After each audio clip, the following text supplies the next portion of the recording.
वास्तविक महाभारत की लड़ाई हुई है अर्जुन और कृष्ण के बीच में। और इस लड़ाई में हिंसा इसीलिए नहीं है क्योंकि अर्जुन के हारने में ही अर्जुन की भलाई है।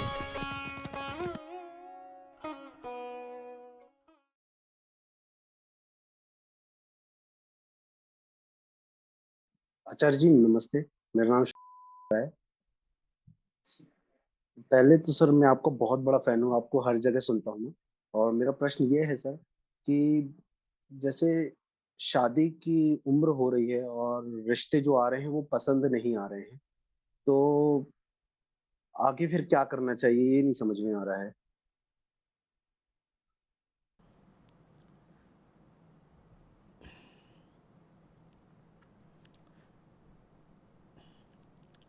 शादी की उम्र हो रही है,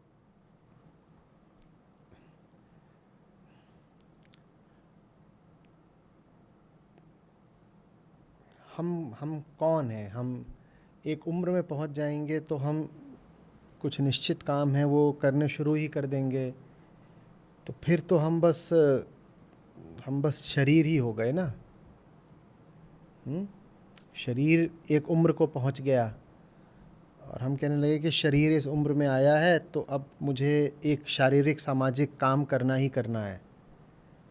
तो ये तो एक अजीब सी विवशता हो गई। रिश्ते पसंद नहीं आ रहे हैं तो ये कोई समस्या की बात तो नहीं होनी चाहिए। समस्या तो तब होती जब जो रिश्ता पसंद आने लायक नहीं था उसको किसी मजबूरी में या बेहोशी में पसंद कर लिया होता। लेकिन अगर अपने ऊपर इतना ज़्यादा दबाव बनाओगे कि मेरी उम्र हो रही है, मेरी उम्र बीती जा रही है, तो यही होगा कि किसी भी उल्टे पुल्टे रिश्ते को मजबूरी में फिर स्वीकार कर लोगे।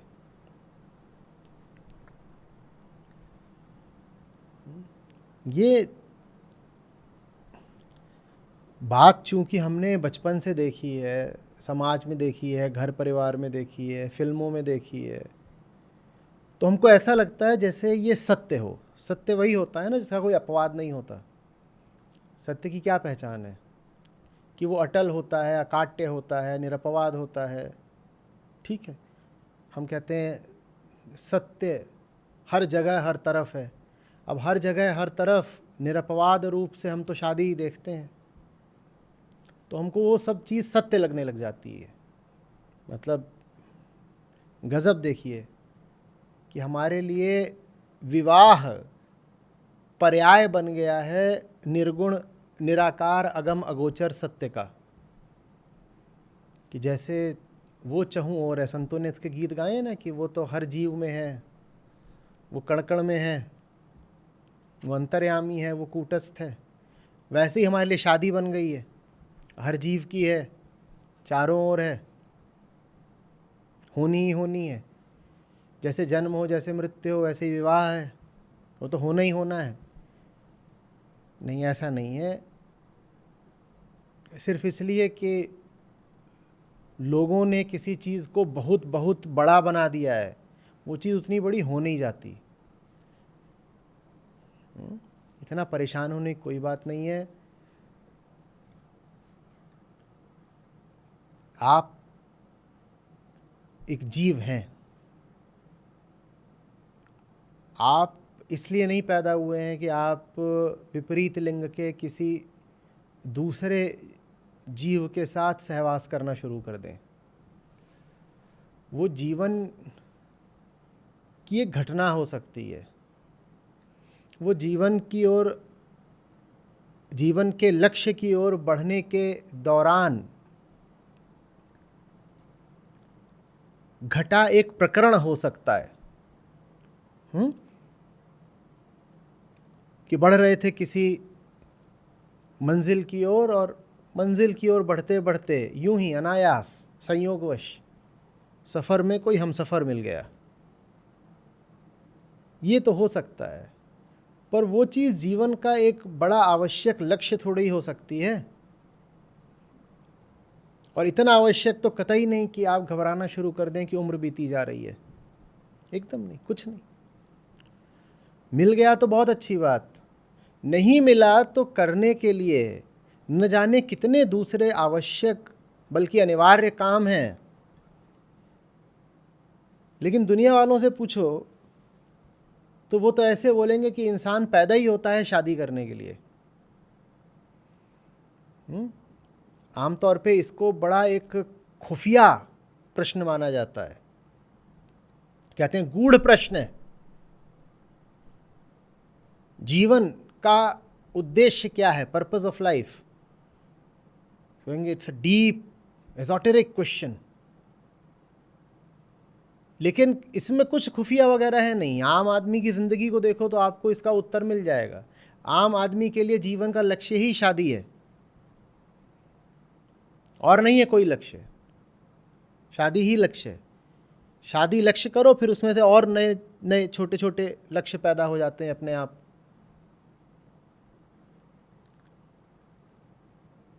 शादी ना अच्छी चीज़ है ना बुरी चीज़ है, शादी बस एक छोटी चीज़ है। ना अच्छी है ना बुरी है, ना उसका बहुत समर्थन करने की ज़रूरत है ना उसका बहुत विरोध करने की ज़रूरत है। वो चीज़ छोटी है, और छोटी चीज़ का क्या बड़ा समर्थन करना, क्या बहुत विरोध करना। हो गई तो हो गई, नहीं हो गई तो नहीं हो गई, आज हो गई तो आज हो गई, और कल हुई तो कल हुई, और नहीं हुई तो नहीं हुई। वो चीज़ इतनी बड़ी है ही नहीं कि आप उसे अपने मन में इतना महत्वपूर्ण स्थान दें। आप कह रहे हो उम्र बीती जा रही है, उम्र तो आपकी और भी कई चीज़ों की बीती जा रही है। आपकी क्या उम्र हो गई? सर 28। 28। अच्छे खिलाड़ी 32-34 साल के होते होते रिटायर होना शुरू कर देते हैं, है ना। और एक बार वो उम्र बीत गई, उसके बाद तो आप कोई खेल सीख भी नहीं पाओगे। मुझे बताओ आपने कौन कौन से खेल सीख लिए हैं? उम्र तो उसकी भी बीत रही है आपकी। शादी तो फिर भी हो जाएगी 38 में शायद, पर क्या आपको तैरना आता है? आपने पहाड़ों पे चढ़ने का कुछ अनुभव लिया? जो दूसरे साधारण खेल होते हैं, क्रिकेट, बैडमिंटन, टेनिस, ये भी आपने कितने सीख लिए? अभी मेरी बात बहुत लोगों को मजाक की लगी, कहेंगे अरे शादी की तुलना बैडमिंटन से कर रहे हैं। मैं क्यों ना करूं? बैडमिंटन कम से कम आपका स्वास्थ्य तो अच्छा रखेगा। शादी में बता दो क्या पा जाओगे। और उम्र तो बैडमिंटन की भी बीती जा रही है, 27-28 के हो गए, रैकेट कब उठाओगे आप? और अगर अभी तक आपने पानी में कूदना नहीं सीखा तो क्या 40 की उम्र में कूदोगे? उम्र तो उसकी भी बीती जा रही है, उसकी बात क्यों नहीं करते? आपने दुनिया के कितने देश घूम लिए? आपने भारत देश ही कितना घूम लिया? क्या उम्र नहीं बीती जा रही? घड़ी तो टिक टिक कर ही रही है। आपने दुनिया भर का साहित्य कितना पढ़ लिया? आपने शिक्षा यदि ली भी होगी तो किसी एक क्षेत्र में ली होगी। क्या क्षेत्र है आपका? सर एमबीए किया है मैंने। आपने बिजनेस की पढ़ाई करी है। मैं आपसे पूछूं, आपने ह्यूमैनिटीज़ पढ़ी कुछ? आपने अर्थशास्त्र पढ़ा, आपने समाजशास्त्र पढ़ा, आपने मनोविज्ञान पढ़ा, आपने दर्शन शास्त्र पढ़ा। दर्शन में भी आपने भारतीय दर्शन पढ़ा, आपने पाश्चात्य दर्शन पढ़ा, आपने ग्रीक दर्शन पढ़ा। और ये सब नहीं पढ़ा तो बताओ क्या आपकी उम्र नहीं बीती जा रही? ये सब कब पढ़ोगे बताओ?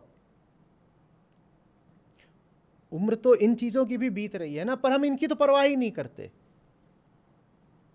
और आप तो फिर भी पुरुष हैं, स्त्रियां होती हैं वो तो बिल्कुल ही नहीं परवाह करती।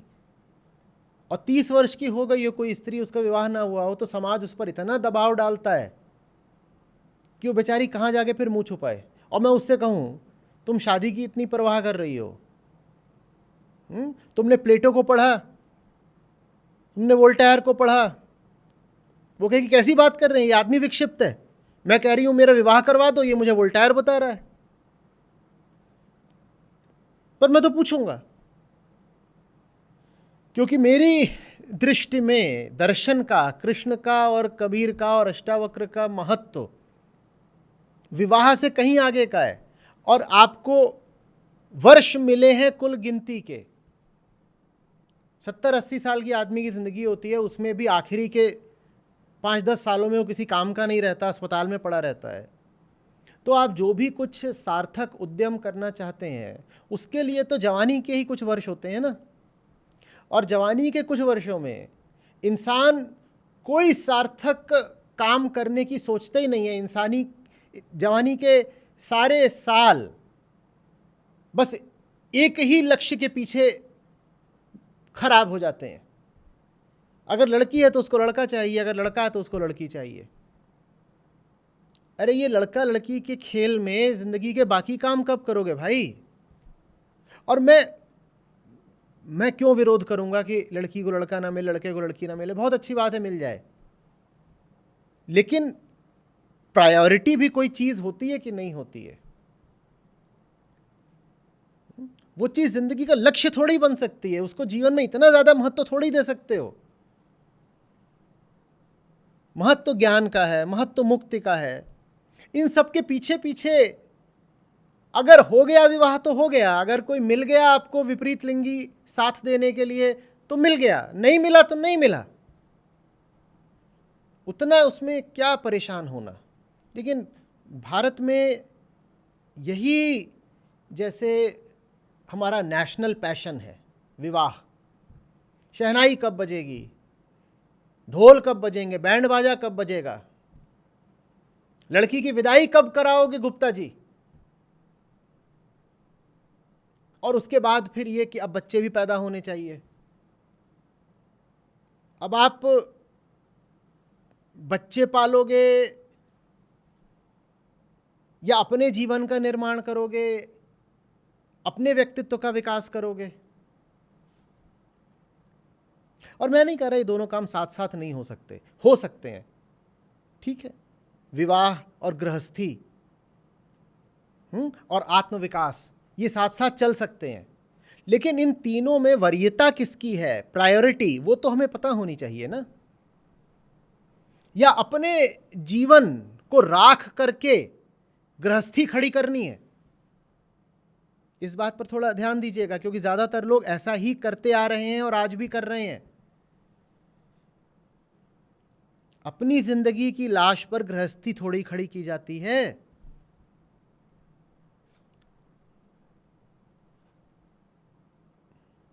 कोई पूछे राजनीति में क्या चल रहा है, नहीं पता। कोई पूछे अर्थव्यवस्था में क्या चल रहा है, नहीं पता। कोई इतिहास के बारे में बात करना चाहे, हम नहीं बात कर सकते। कोई कहे कि आज दुनिया के सामने इतने जलते हुए मुद्दे खड़े हैं, बताओ आप क्लाइमेट चेंज के बारे में क्या कर रहे हो? और वो आज के युग का बड़े से बड़ा सवाल है, क्लाइमेट चेंज। कोई पूछे बताओ क्लाइमेट चेंज के बारे में क्या कर रहे हो, तो लड़का और लड़की कहेंगे हम कुछ भी नहीं कर रहे। तो फिर तुम दोनों क्या कर रहे हो? अगर तुम दोनों क्लाइमेट चेंज को लेकर के कोई सामाजिक सक्रियता नहीं दिखाते तो फिर तुम करते क्या हो? तो लड़का लड़की कहेंगे हम एक दूसरे के पीछे भागते हैं, हम तो ये करते हैं। एक दूसरे का साथ देना भी है तो किसी ऊंचे लक्ष्य की ओर दो ना। जैसे दो लोग एक साथ किसी ऊंचे पहाड़ पर चढ़ रहे हो शिखर की तरफ, ये थोड़ी बात बनी भी कि ठीक है मैं भी तुम्हारी तरफ नहीं आ रहा, मैं भी जा रहा हूं उस चोटी की तरफ, तुम भी मेरी तरफ नहीं आ रही, तुम भी जा रही हो उस चोटी की तरफ, और साथ चलते चलते संयोग की बात है कि एक दूसरे को हमने थोड़ा समय दे दिया, थोड़ा सहारा दे दिया, लेकिन फिर भी न तुम मेरा लक्ष्य हो न मैं तुम्हारा लक्ष्य हूं, हम दोनों का साझा लक्ष्य वो शिखर है। ऐसा अगर रिश्ता बने तो फिर भी ठीक है। ये कौन सी बात होती है कि अब आप इतने साल के हो गए हैं या हो गई हैं तो अब आपके जीवन का एक ही परम उद्देश्य है विवाह। और आप जाना देखना, विशेषकर उत्तर और मध्य भारत में आज भी ये दशा है। बड़े खेद की बात है कि घर में अगर 3-4 लड़कियां हों और उनकी शादी ना हो रही हो तो भयानक माहौल का वातावरण रहता है, भयानक तनाव का माहौल रहता है घर में। आप देखिएगा। और फिर उसके ब्याह के लिए किसी भी हद तक दहेज भी दिया जा सकता है और किसी भी तरह की शर्त स्वीकार भी करी जा सकती है। ये सब क्या है? हम समझ ही नहीं रहे हैं हम कौन हैं, हम पैदा क्यों हुए हैं, जिंदगी है किस लिए। जिंदगी किसी व्यक्ति की गोद में जाकर बैठ जाने के लिए नहीं है भाई। पुरुष हैं आप तो आपका जीवन इसलिए नहीं कि किसी स्त्री के आंचल में मुंह छुपा लिया, इसलिए नहीं पैदा हुए हैं आप। हाँ, फिल्मों ने आपको ऐसा सिखा दिया है, समाज ने और परंपरा ने आपको ऐसा बता दिया है, लेकिन ये नहीं है जीवन का उद्देश्य। और न स्त्री के जीवन का ये उद्देश्य है कि किसी पुरुष की छांव में खड़ी हो जाए और उसके बच्चे पैदा करे।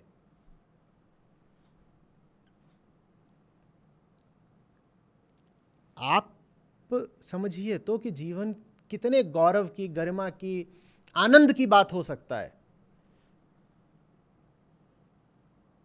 लेकिन जीवन में जो कुछ आनंद देने वाला है हम उससे बिल्कुल वंचित रह जाते हैं। हम बस 2 कमरों के एक घर में घुस जाते हैं और उसी को जिंदगी बना लेते हैं।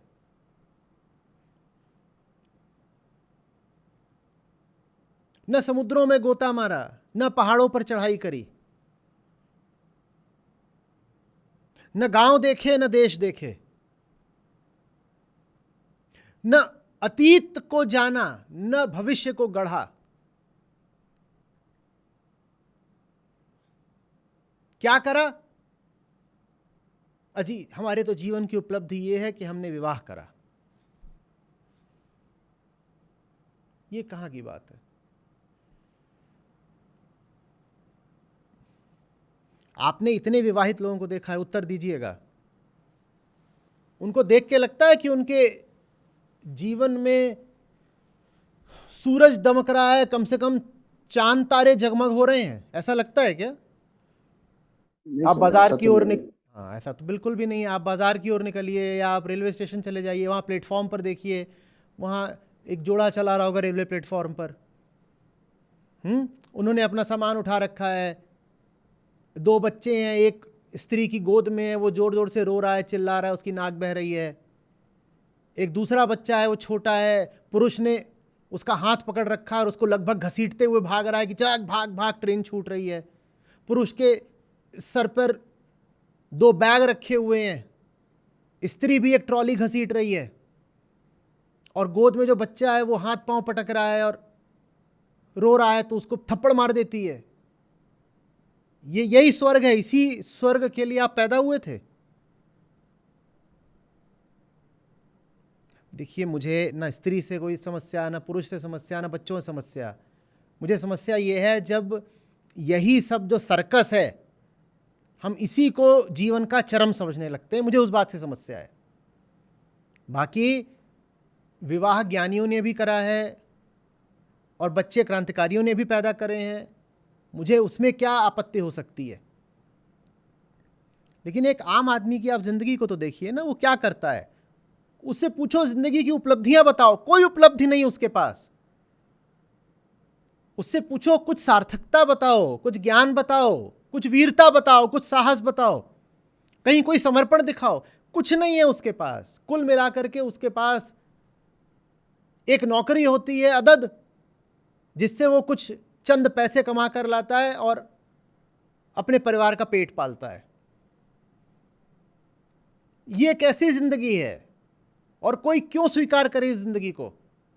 हर जवान आदमी को अपने आप से ये सवाल पूछना ही होगा।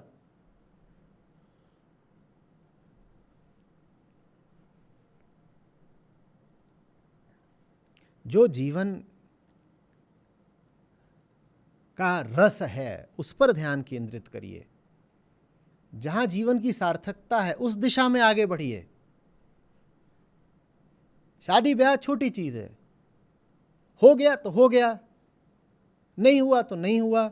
और एक बात बता दूं, मजबूरी में जब शादी ब्याह किए जाते हैं तब तो पक्का ही होता है कि ये तो अब नर्क निकलेगा। शादी हो भी तो ऐसे हो कि मजबूरी कुछ नहीं थी, राह चलते कोई बहुत अच्छा मिल गया और आपस में प्रेम हो गया, सम्मति बन गई, हमने विवाह कर लिया। ऐसे शादी हो तो फिर भी संभावना है कि शायद ठीक निकल जाए। लेकिन ये जो मजबूरी में करी जाती है ना शादी, कि लड़का 30 का हो रहा है, अरे जल्दी शादी कराओ, जो मिले उसी से बांध दो, और लड़की लड़की 28-30 की हो रही है, इस बार तो शादी के मौसम में इसको कहीं ना कहीं धकेल ही देना है बाहर। ऐसे में जो ब्याह होते हैं वो तो निश्चित रूप से नरक का ही द्वार होते हैं। तो संयमित रहिए, सहज रहिए। इतनी चिंता, इतनी बेचैनी बिल्कुल भी आवश्यक नहीं है।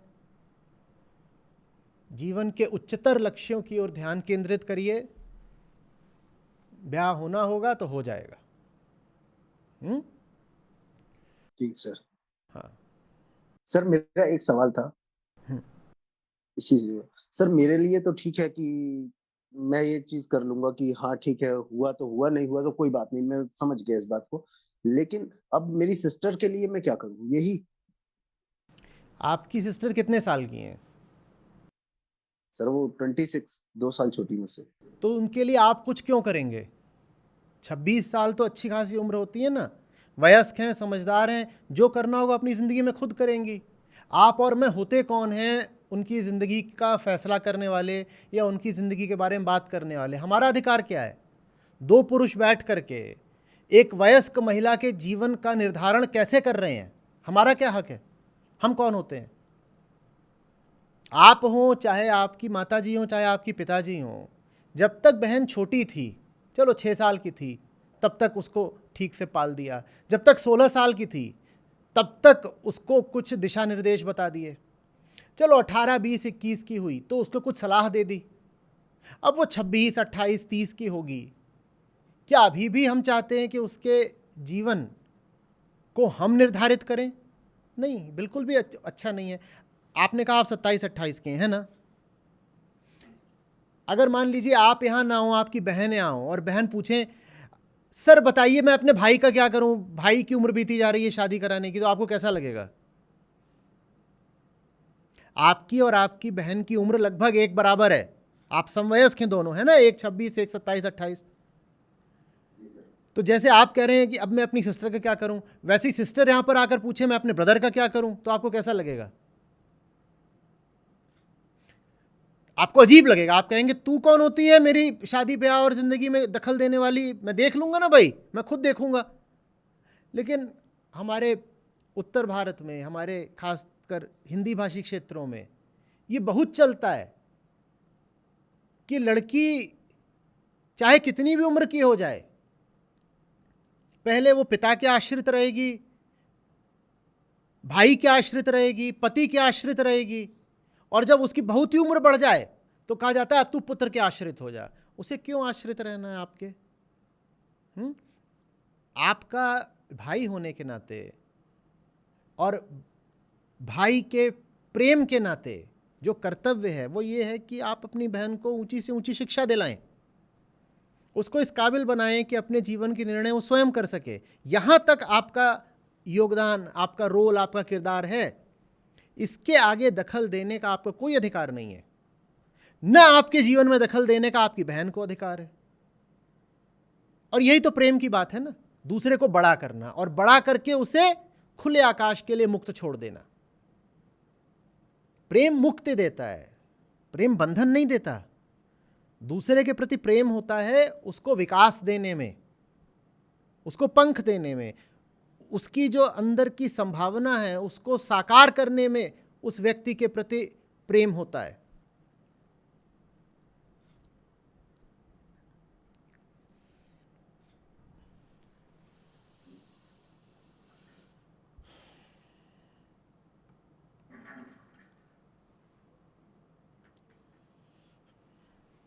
बहन को साहसी बनाएं।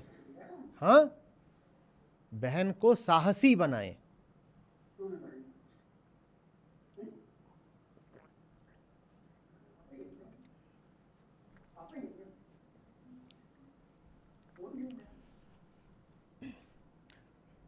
वधू होना बाद की बात है, पहले वीर होना जरूरी है। हम्म? पंजाबियों में भाई को कहते हैं वीर जी,